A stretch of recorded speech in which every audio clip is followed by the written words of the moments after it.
Benvinguts al Friki Online càpsula 890. Ens anem a Norma i tornem al western amb Undertaker número 7. Havíem comentat aquí ja l'integral en blanc i negre, que recopilava els 6 primers volums, i aquí, amb el format normal i a tot color, comencem amb aquesta 7a part d'Undertaker, que es diu Mr. Pride.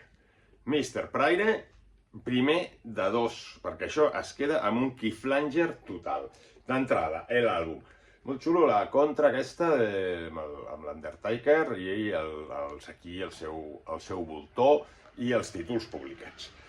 Guardes també xules i l'interior, bàsicament, el dibuix sec, amb aquest dibuix molt clàssic que ens fa pensar amb el Jean Giraud d'última època i que funciona perfecte per al western, amb aquests colors també molt ben posats, amb aquests tons, sobretot tons ocres, i amb uns personatges també molt ben treballats, amb unes expressions perfectes i amb uns fons realment currats.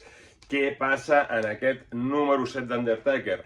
Ja us dic, una història llarga, perquè es quedarà penjada amb un final que dius he de continuar això. I de què va? La premissa.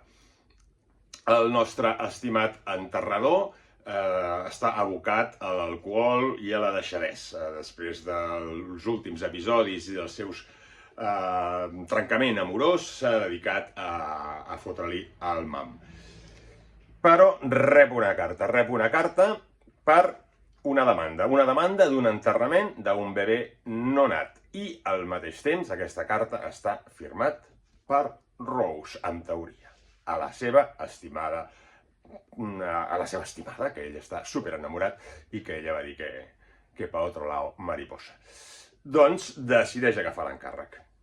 A partir d'aquí començarà una història complexa amb tota una penya, sobretot amb una dona que és una ultraconservadora catòlica en contra de l'avortament i en un poble petitet, amb un metge, amb una dona embarassada i també catòlica, moltes històries complicades i amb Rose pel mig.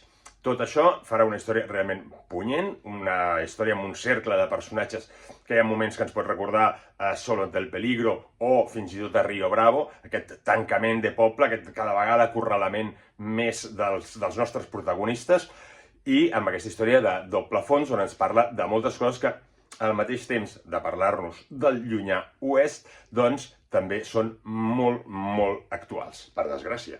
Doncs ja ho sabeu, torna Undertaker, per mi un dels westerns potser el més sòlid que hi ha en aquests moments i que també sorprèn al mateix temps perquè ens toca aquests temes contemporanis en un moment que sembla que fos una altra història.